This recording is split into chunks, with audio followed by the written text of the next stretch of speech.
आप सभी को पौष पुत्रदा एकादशी व्रत की ढेर सारी शुभकामनाएं।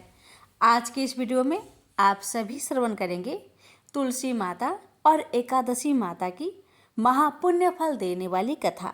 आज के दिन जो भी भक्त विष्णु भगवान और माँ लक्ष्मी की पूजन कर इन कथाओं को सुनेगा उसकी सभी मनोकामना अवश्य पूरी होगी। तो आइए श्रवण करते हैं कथा। प्रेम से बोलिए तुलसी माता की जय, एकादशी माता की जय। तुलसी माता की कहानी। एक बुढ़िया माई तुलसी जी को सींचती और कहती कि हे तुलसी माता, सत की दाता, मैं तेरा बिरला सींचती हूँ, मुझे बाहु दे, पीताम्बर की धोती दे, मीठा मीठा घास दे, बैकुंठा में बास दे, चटक की चाल दे, पाटक की मौत दे, चंदन का काठ दे, रानी सा राज दे, दाल भात का भोजन दे, 11 की मौत दे, कृष्णा जी का कांधा दे।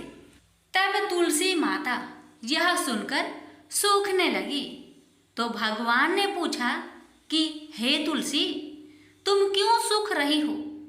तुलसी माता ने कहा कि एक बुढ़िया रोज आती है और यही बात कह जाती है, मैं सब बात तो पूरा कर दूंगी, लेकिन कृष्ण का कंधा कहाँ से लाऊंगी?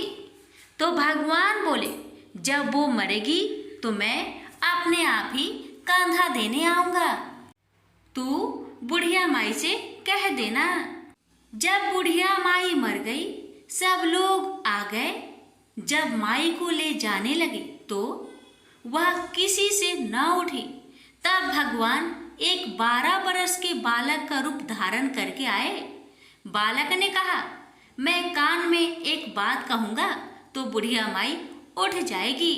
बालक ने कान में कहा, बुढ़िया माई मन की निकाल ले, पीताम्बर की धोती ले, मीठा मीठा ग्रास ले, बैकुंठा में बास ले, चटक की चाल ले, पाटक की मौत ले, कृष्ण जी का कांधा ले। यह सुनकर बुढ़िया माई हल्की हो गई। भगवान ने कंधा दिया और बुढ़िया माई को मुक्ति मिल गई। हे तुलसी माता, जैसे बुढ़िया माई को मुक्ति दी वैसे सबको देना। प्रेम से बोलिए तुलसी महारानी की जय। एक बार की बात है, देवी सत्यभामा भगवान श्री कृष्ण के पास आती है और उनसे पूछती है, हे भगवान, हे स्वामी, आप नित्य तुलसी को जल देते हैं और देवी रुक्मणी नित्य तुलसी जी के पास दीपक जलाती है, इसके पीछे क्या रहस्य है? मुझे नहीं पता प्रभु, कृपया करके आप तुलसी को जल देने की और तुलसी के पास दीपक जलाने की महत्व सुनाइए। भगवान श्री कृष्ण कहते हैं, हे देवी सत्यभामा, तुमने अत्यंत महत्वपूर्ण प्रश्न किया है। देवी तुलसी लक्ष्मी का ही अवतार है। देवी तुलसी भगवान विष्णु को अत्यंत प्रिय है, इसलिए यह मुझे भी सबसे अधिक प्रिय है। मासों में कार्तिक और वनस्पतियों में मुझे तुलसी बहुत प्रिय है। जो भी मनुष्य तुलसी को जल देता है उस पर मेरी कृपा सदैव बनी रहती है। जो भी मुझे तुलसी पत्र डालकर भोग चढ़ाता है मैं उसे प्रेम से स्वीकार करता हूँ। तुलसी पत्र के बिना मैं किसी भी प्रकार का भोग स्वीकार नहीं करता। हे देवी, आज मैं तुम्हें तुलसी को जल देने और तुलसी के पास दीपक जलाने का महत्व कथा सुनाता हूँ, इसलिए तुम इस कथा को बड़े ही ध्यान से सुनो। जो भी स्त्री इस कथा को ध्यान से पूरा सुनती है वह सदा सुहागन रहती है, उसके घर में सुख समृद्धि आती है और दरिद्रता का नाश होता है। देवी सत्यभामा कहती है, हे स्वामी, मैं इस कथा को बड़े ही ध्यान से पूरा सुनूंगी, कृपया आप मुझसे वह कथा कहिए। तब भगवान श्री कृष्ण देवी सत्यभामा को वह कथा सुनाने लगते हैं। भगवान श्री कृष्ण जी कहते हैं, हे देवी, मध्य देश में श्याम शर्मा नाम का एक वैश्य अपनी पत्नी के साथ रहता था। वैश्य के पास किसी चीज की कोई कमी नहीं थी। ईश्वर की कृपा से उसके पास सब प्रकार के सुख ऐश्वर्य थे, किंतु उस वैश्य की कोई संतान नहीं थी, जिस कारण वे सदैव दुखी रहता था। उसे वैद्य ने संतान प्राप्ति के कई उपाय बताए, मगर उससे कोई फल प्राप्त न हुआ। उसने दान धर्म किया, अनेक प्रकार से वैद्य बुलवाए, उनसे भी नाना प्रकार के उपचार किए, पर उसे संतान की प्राप्ति नहीं हो रही थी। फिर एक दिन वह वैश्य महामुनि वशिष्ठ जी से मिलने के लिए उनके आश्रम पर जाता है। मुनि वशिष्ठ श्याम शर्मा का स्वागत करते हैं और कुशल मंगल पूछते हैं। तब वह श्याम शर्मा मुनि वशिष्ठ से कहते हैं, हे मुनिवर, मैं बहुत दुखी हूँ, बहुत परेशान हूँ। मेरी कोई संतान नहीं है और संतान के बिना मेरा उद्धार कैसे होगा। मैंने संतान प्राप्ति के लिए अनेक उपाय किए, दान धर्म किए, किंतु मुझे संतान नहीं हो रही है। कृपा करके आप मुझे यह बताइए कि किस कारण से, किस अपराध से मुझे पुत्र की प्राप्ति नहीं हो रही है। क्या मुझसे अनजाने में कोई बहुत बड़ा पाप हुआ है? बताइए। तब मुनि वशिष्ठ जी अपनी दिव्य दृष्टि से श्याम शर्मा के पूर्व जन्म के बारे में जान लेते हैं और कहते हैं, हे वत्स, पिछले जन्म में तुम्हारे द्वारा बहुत ही घोर पाप हो गया था। इस कारण से तुम्हें इस जन्म में संतान सुख प्राप्त नहीं हो रहा है। सुनकर श्याम शर्मा बड़ा दुखी हुआ, पर फिर भी श्याम शर्मा कहता है, हे मुनिवर, कृपया मुझे बताइए, पिछले जन्म में मुझसे ऐसा कौन सा पाप हुआ था और उस पाप से मुक्त होने के लिए भी मुझे कौन सा उपाय करना चाहिए? कृपा करके मुझे बताइए। वशिष्ठ जी कहते हैं, हे वत्स, पिछले जन्म में तुमने जो अपराध किया था उसके विषय में सुनो। पिछले जन्म में तुम एक अहंकारी वैश्य थे। तुम्हारा जन्म धनवान कुटुंब में हुआ था। तुमने पिछले जन्म में एक गाय को अत्यंत दुख दिया था। एक दिन एक गाय भूख और प्यास से व्याकुल होकर तुम्हारे द्वार पर आई थी, किंतु तुमने उस गाय को न रोटी खिलाई, न चारा खिलाया और न ही उसे जलपान कराया। तुमने बड़ी ही निर्दयता से उस गाय को अपमानित करके घर से निकाल दिया। उस गाय ने अभी अभी बछड़े को जन्म दिया था और भूख से व्याकुल होने के कारण वह गाय वहीं पर मूर्छित होकर गिर पड़ी और उस दिन वह अपने बछड़े को दूध नहीं पिला पाई। इसलिए इस गाय ने तुम्हें श्राप दे दिया था। इस गाय के श्राप के कारण तुम्हारी ऐसी दुर्दशा हो रही है। उस गाय के श्राप के कारण तुम्हें इस जन्म में संतान नहीं हो पा रही। वशिष्ठ जी की बात सुनकर उसे बड़ा दुख हुआ और वह स्वयं को कोसने लगा और कहने लगा, हाय, मैंने ये क्या कर दिया। एक बेचारी दुखी गौ माता की सेवा नहीं की। मैंने बहुत बड़ा गुनाह किया है और उसी का दंड मुझे भोगना पड़ रहा है। श्याम शर्मा वशिष्ठ जी से कहता है, हे मुनिवर, मुझसे बहुत बड़ा अपराध हुआ है। अब मैं इस पाप का प्रायश्चित कैसे करूं? क्या करूं? कृपया आप ही मुझे मार्गदर्शन दीजिए। मैंने जो पाप किया है उससे मुक्ति का कोई उपाय भी अवश्य होगा। मैं अपना सब कुछ देकर उस पाप का प्रायश्चित करूंगा। कृपया आप ही कोई उपाय बताएं।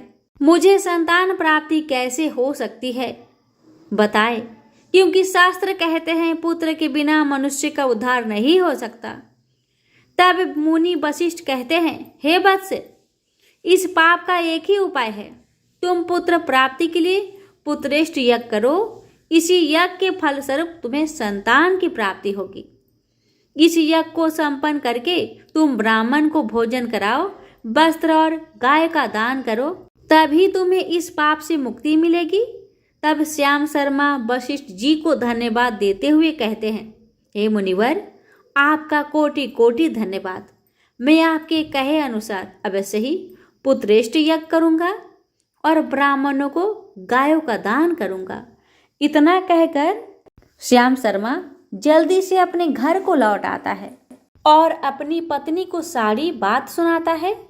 फिर वो दोनों ही पुत्रेष्ट यज्ञ की तैयारी करते हैं। अनेक ऋषि मुनियों को निमंत्रण देकर वह श्याम शर्मा पुत्रेष्ट यज्ञ संपन्न करता है और उन ऋषि मुनियों तथा ब्राह्मणों को गाय दान करता है। यज्ञ के संपन्न होने के पश्चात यज्ञ की आग से अग्निदेव प्रकट होते हैं और उस श्याम शर्मा से कहते हैं, हे श्याम शर्मा, आज तुम्हारा यज्ञ सफल हुआ है।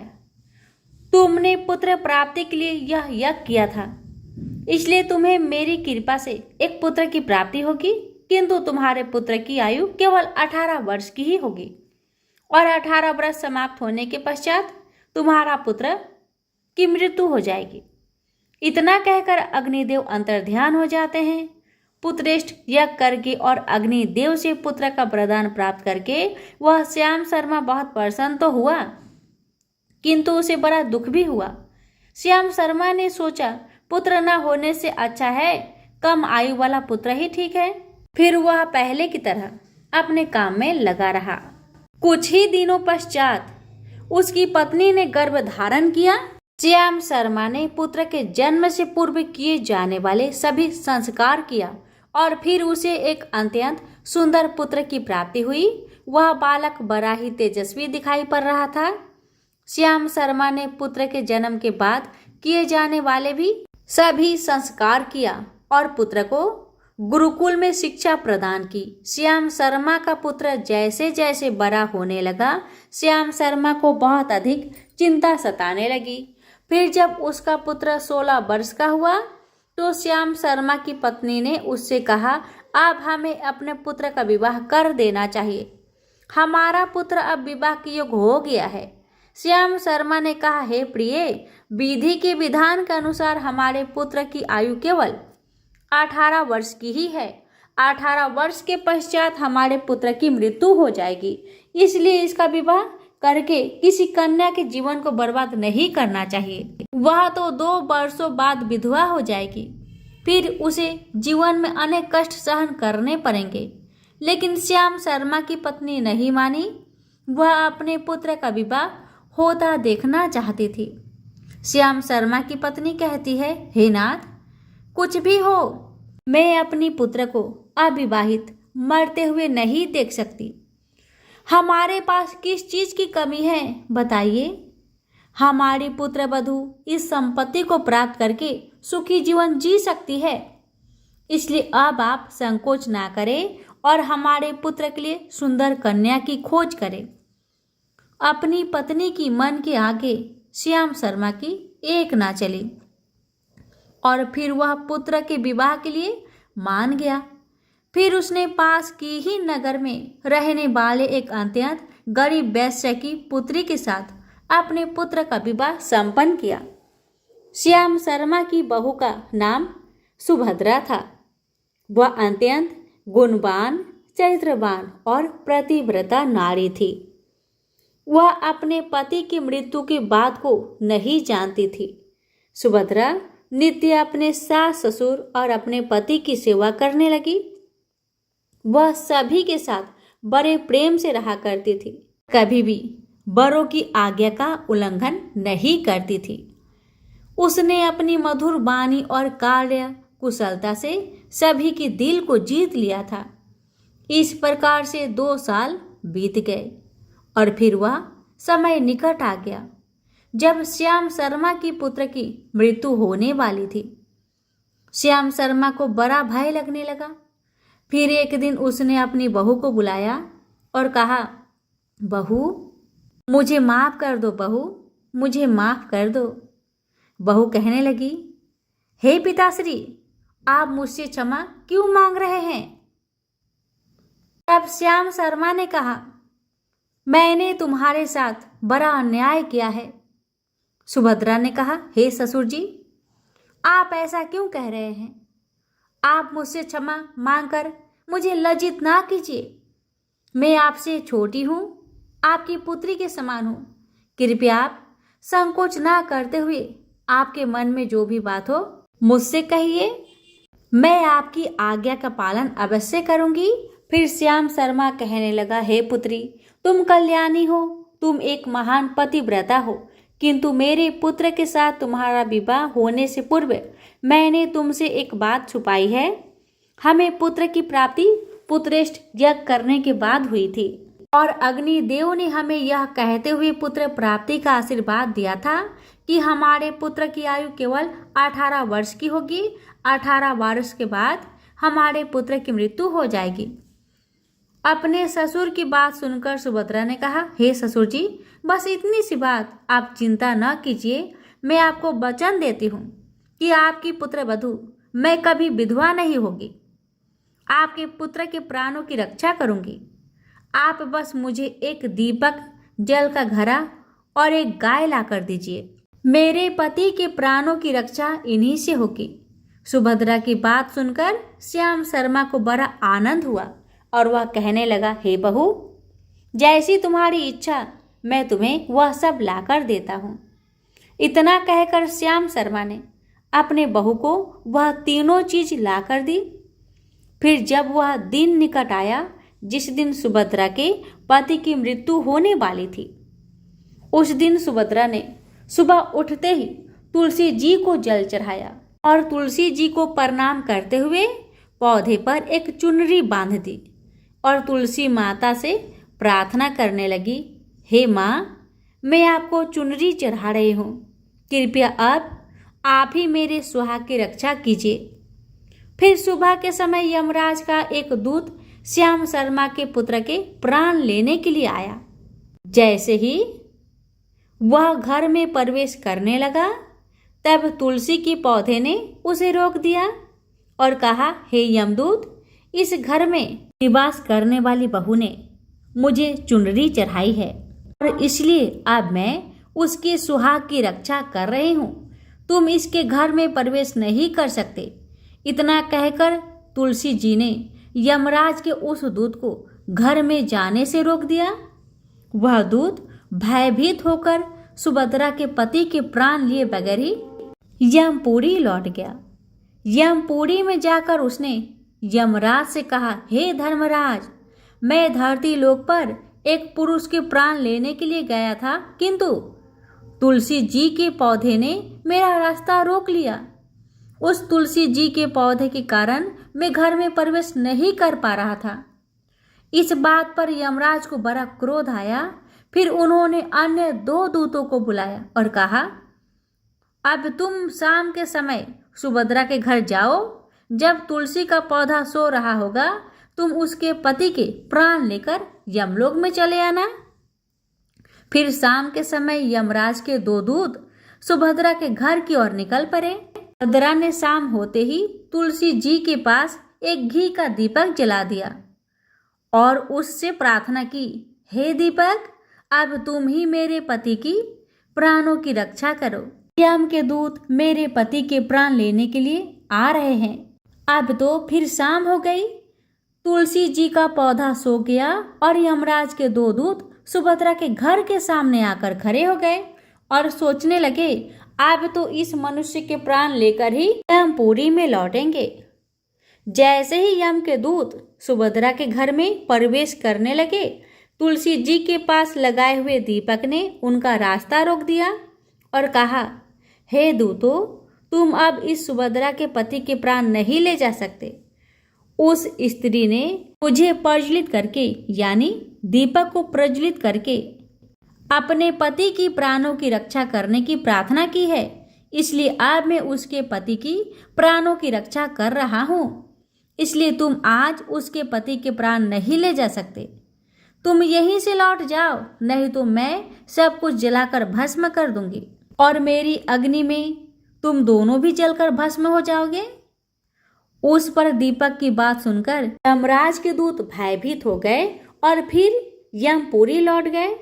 वहां पर जाकर उन्होंने यमराज जी को सारा वृत्तांत सुनाते हुए कहा, हे यमराज, आपकी आज्ञा का पालन करते हुए हम दोनों शाम के समय उस पुरुष के प्राण लेने के लिए गए थे, किंतु तुलसी जी के पास लगाए हुए दीपक ने हमारा रास्ता रोक दिया, इसलिए हम खाली हाथ ही वापस आ गए। यह सुनकर यमराज भगवान को बड़ा क्रोध आ गया।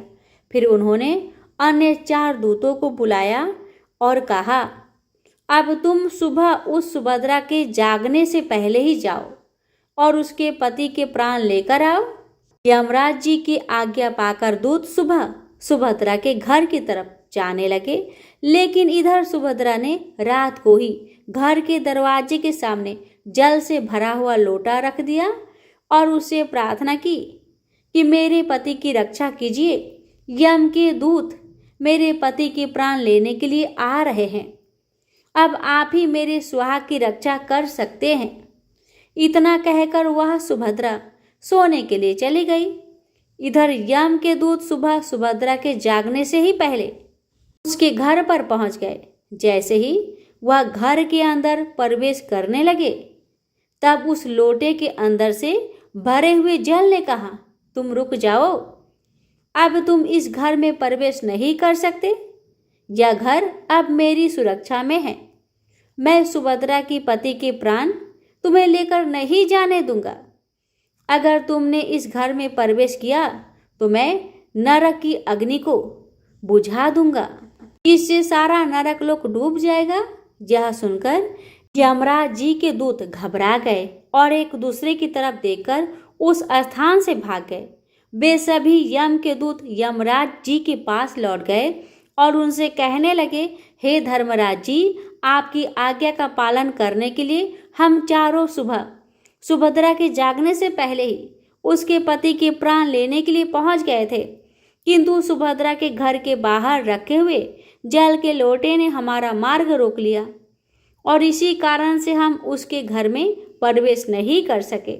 अब यमराज को बहुत ही अधिक क्रोध आ गया। इस बार उन्होंने 8 यमदूतों को बुलाया और कहा, हे यमदूतों, अब जल्दी से जाओ और बलपूर्वक उस मनुष्य के प्राण खींचकर यमलोक में लेकर आओ। बांध दिया था और गौ माता से विनती की, हे गौ माता, आज यमदूत मेरे पति के प्राण लेने के लिए आ रहे हैं। अब आप ही मेरे सुहाग की रक्षा कीजिए, आप ही कर सकते हैं। हे गौ माता, मैं आपकी शरण में आई हूँ, कृपया मुझे विधवा होने से बचा लीजिए। उस गाय ने कहा, हे पुत्री, तुम चिंता मत करो, तुम्हारे पति की प्राणों की रक्षा स्वयं मैं करूंगी।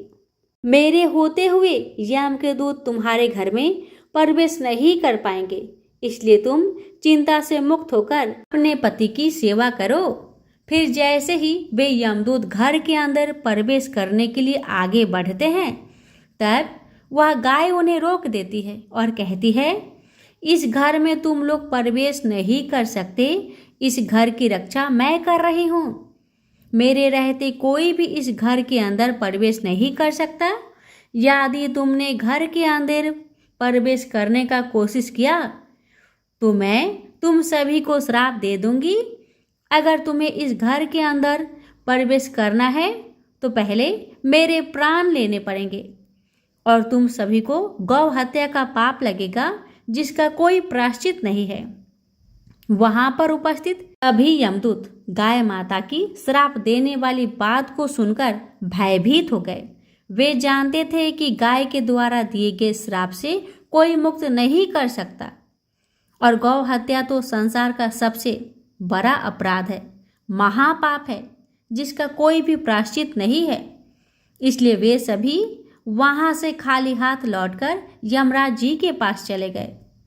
यमपुरी में जाकर उन यमदूतों ने यमराज को सारा वृत्तांत सुनाते हुए कहा, हे धर्मराज जी, उस सुभद्रा के पति की प्राणों की रक्षा एक गाय माता कर रही है। उस गाय ने हमें श्राप देने की बात कही है, इसलिए हम सभी डरकर आपके पास लौट आए हैं। हम में गाय का सामना करने की शक्ति नहीं है। उन यमदूतों की बात सुनकर यमराज आग बबूला हो गए और स्वयं भैंस पर सवार होकर स्वयं पृथ्वी लोक की ओर निकल पड़े। अब आके होता है ये, यमराज जी अपने भैंस पर सवार होकर उस सुभद्रा के घर के पास चले आते हैं। यमराज को अपने घर के सामने खड़ा हुआ देखकर सुभद्रा भयभीत हो गई और जल्दी से आकर यमराज जी के चरण स्पर्श करके उन्हें नमस्कार करती है और उनकी स्तुति करने लगी। हे यमराज, आप तो तीनों लोगों के प्राणियों पर कृपा करने वाले महान देवता हैं। इस संसार के समस्त प्राणियों के पाप और पुण्य का लेखा जोखा आप अपने पास रखते हैं। हे न्याय के देवता धर्मराज जी, मैं सत्य धर्म का पालन करने वाली पतिव्रता स्त्री हूँ। मैं आपको बारंबार नमस्कार करती हूँ। कृपया मुझे आशीर्वाद दीजिए। सुभद्रा के द्वारा की गई स्तुति से यमराज बहुत प्रसन्न हो जाते हैं और उसे अनजाने में ही सदा सुहागन रहो ऐसा कहकर आशीर्वाद देते हैं।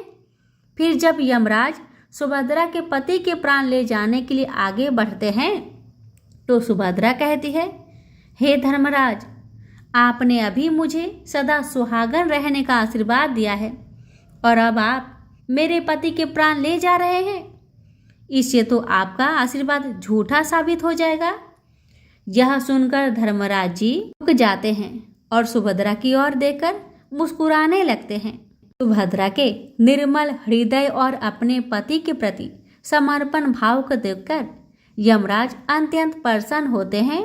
सुभद्रा की ओर देखकर यमराज कहते हैं, पुत्री, आज तुमने साक्षात मृत्यु को ही पराजित किया है। मैं तुम्हारे पतिव्रत धर्म से अत्यंत प्रसन्न हूँ। अब मैं तुम्हारे पति के प्राण छोड़ देता हूँ। तुम्हारी जो भी मनोकामना है वह मुझसे मांग लो। तब सुभद्रा ने कहा, हे धर्मराज जी, मैं अपनी पति के लिए 100 वर्ष की आयु मांगती हूँ। मेरे लिए मेरे पति ही परमेश्वर है। मैं अपने पति को छोड़कर जीवित नहीं रह सकती, इसलिए आप मुझे यही वरदान दीजिए। तब यमराज प्रसन्न होकर कहते हैं, तथास्तु। हे कल्याणी, आज से जो भी स्त्री अपने घर के सामने तुलसी का पौधा लगाती है, तुलसी के पास शाम को दीपक जलाती है, जिस घर के सामने गाय बंधी होती है और जो स्त्री अपने घर के सामने जल का लोटा रखती है, उसके घर में कभी मेरे दूत प्रवेश नहीं करेंगे। इतना कहकर यमराज जी उस स्थान से अंतर्ध्यान हो गए। भगवान श्री कृष्ण कहते हैं, हे देवी, इस प्रकार से उस सुभद्रा ने अपने पतिव्रता धर्म का पालन करके अपने पति के मृत्यु को टाल दिया था। इसलिए जो भी स्त्री अपने घर के सामने तुलसी जी का पौधा लगाती है, रोज शाम को तुलसी जी के पास दीपक जलाती है, उसके घर में मृत्यु प्रवेश नहीं कर सकती है। जिस घर के सामने गाय बंधी होती है, उस घर में कभी दुख दरिद्रता नहीं आती। जो स्त्री अपने घर के सामने जल से भरा हुआ लोटा रखती है, उसके घर में कभी शोक नहीं होता है। भक्तों, ये थी तुलसी जी में जल देने और दीपक जलाने का महत्व की कथा। ये भगवान श्री कृष्ण ने देवी सत्यभामा को सुनाए। प्रेम से बोलिए हरे कृष्णा। एकादशी माता की कथा प्राचीन समय की बात है। सतयुग में मुर नामक दानव रहता था। वह बड़ा ही अद्भुत, अत्यंत रौद्र तथा संपूर्ण देवताओं के लिए भयंकर था।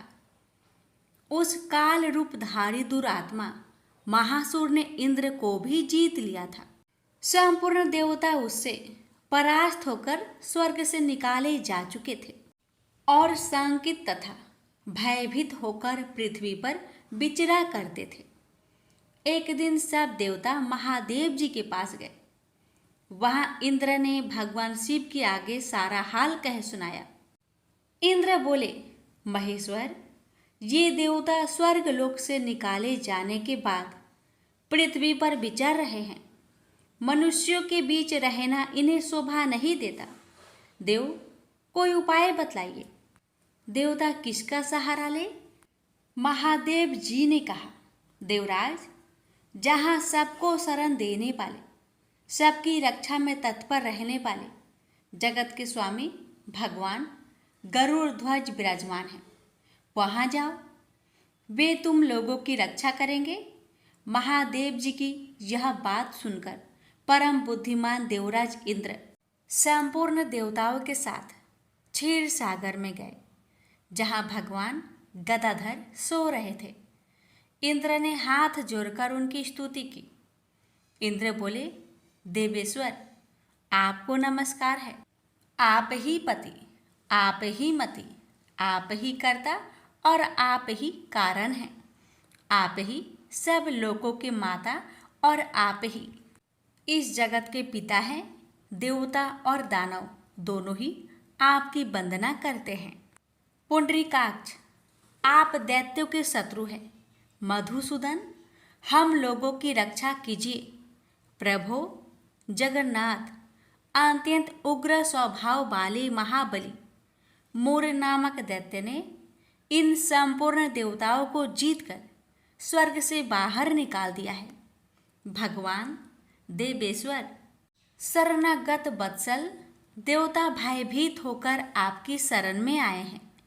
दानवों का विनाश करने वाले कमल नयन भक्त वत्सल देवेश्वर जनार्दन, हमारी रक्षा कीजिए, रक्षा कीजिए। भगवान शरण में आए हुए देवताओं की सहायता कीजिए। इंद्र की बात सुनकर भगवान विष्णु बोले, देवराज, यह दानव कैसा है, उसका रूप और बल कैसा है, तथा उस दुष्ट के रहने का स्थान कहाँ है? इंद्र बोले, देवेश्वर, पूर्व काल में ब्रह्मा जी के वंश में तालजंग नामक एक महान असुर उत्पन्न हुआ था, जो अत्यंत भयंकर था। उसका पुत्र मूर दानव के नाम से विख्यात है। वह भी अत्यंत उत्कट, महापराक्रमी और देवताओं के लिए भयंकर है। चंद्रावती नाम से प्रसिद्ध एक नगरी है, उसी में स्थान बनाकर वह निवास करता है। उस दैत्य ने समस्त देवताओं को परास्त करके उन्हें स्वर्गलोक से बाहर कर दिया है। उसने एक दूसरे ही इंद्र को स्वर्ग के सिंहासन पर बैठाया है। अग्नि, चंद्रमा, सूर्य, वायु तथा वरुण भी उसने दूसरे ही बनाए हैं। जनार्दन, मैं सच्ची बात बता रहा हूँ, उसने सब कोई दूसरे ही कर लिए हैं। देवताओं को तो उसने उनके प्रत्येक स्थान से वंचित कर दिया है। इंद्र की यह बात सुनकर भगवान जनार्दन को बड़ा क्रोध आया। उन्होंने देवताओं को साथ लेकर चंद्रावती नगर में प्रवेश किया। भगवान गदाधर ने देखा कि दैत्यराज बारंबार गर्जना कर रहा है और उससे परास्त होकर संपूर्ण देवता दसों दिशाओं में भाग रहे हैं। अब वह दानव भगवान विष्णु को देखकर बोला, खड़ा रह, खड़ा रह। उसकी यह ललकार सुनकर भगवान के नेत्र क्रोध से लाल हो गए। वे बोले, अरे दुराचारी दानव, मेरी इन भुजाओं को देख। यह कहकर श्री विष्णु ने अपने दिव्य बाणों से सामने आए हुए दुष्ट दानव को मारना आरंभ किया। दानव भय से विहल हो उठे। पांडुनंदन, तत्पश्चात श्री विष्णु ने दैत्य सेना पर चक्र का प्रहार किया। उससे छिन्न भिन्न होकर सैकड़ों योद्धा मौत के मुख में चले गए। इसके बाद भगवान मधुसूदन बद्रिका आश्रम को चले गए। वहाँ सिंहावती नाम की गुफा थी, जो 12 योजन लंबी थी। उस गुफा में एक ही दरवाजा था। भगवान विष्णु उसी में सो गए। वह दानव मूर भगवान को मार डालने के उद्योग में उनके पीछे पीछे तो लगा ही था। अतः उसने भी उसी गुफा में प्रवेश किया। वहाँ भगवान को सोते देख उसे बड़ा हर्ष हुआ। उसने सोचा, यह दानों को भय देने वाला देवता है, अतः निसंदेह इसे मार डालूंगा। दानव के इस प्रकार विचार करते ही भगवान विष्णु के शरीर से एक कन्या प्रकट हुई, जो बड़ी ही रूपवती, सौभाग्यशालिनी तथा दिव्य अस्त्र शस्त्रों से सुसज्जित थी। वह भगवान के तेज के अंश से उत्पन्न हुई थी। उसका बल और पराक्रम महान था। दानवराज मुर ने उस कन्या को देखा। कन्या ने युद्ध का विचार करके दानव के साथ युद्ध के लिए याचना की। युद्ध छिड़ गया। कन्या सब प्रकार की युद्ध कला में निपुण थी। वह मोर नामक महान असुर उसके हुक्कार मात्रा से राख का ढेर हो गया। दानव के मारे जाने पर भगवान जाग उठे। उन्होंने दानव को धरती पर इस प्रकार निष्प्राण पड़ा देखकर कन्या से पूछा, मेरा यह शत्रु अत्यंत उग्र और भयंकर था, किसने इसका वध किया है? कन्या बोली, स्वामिन, आपके ही प्रसाद से मैंने इस महादैत्य का वध किया है। श्री भगवान ने कहा, कल्याणी, तुम्हारे इस कर्म से तीनों लोकों के मुनि और देवता आनंदित हुए हैं। अतः तुम्हारे मन में जैसी इच्छा हो उसके अनुसार मुझसे कोई वर मांग लो। देव दुर्लभ होने पर भी वह वर मैं तुम्हें दूंगा, इसमें तनिक भी संदेह नहीं है। वह कन्या साक्षात एकादशी ही थी। उसने कहा, प्रभु, यदि आप प्रसन्न हैं तो मैं आपकी कृपा से सब तीर्थों में प्रधान, समस्त विघ्नों का नाश करने वाली तथा सब प्रकार की सिद्धि देने वाली देवी हूँ। जनार्दन, जो लोग आप में भक्ति रखते हुए मेरे दिन को उपवास करेंगे उन्हें सब प्रकार की सिद्धि प्राप्त हो। माधव, जो लोग उपवास, नक्त भोजन अथवा एक भुक्त करके मेरे व्रत का पालन करें उन्हें आप धन, धर्म और मोक्ष प्रदान कीजिए। श्री विष्णु बोले, कल्याणी, तुम जो कुछ कहती हो वह सब पूर्ण होगा। प्रेम से बोलिए, एकादशी माता की जय।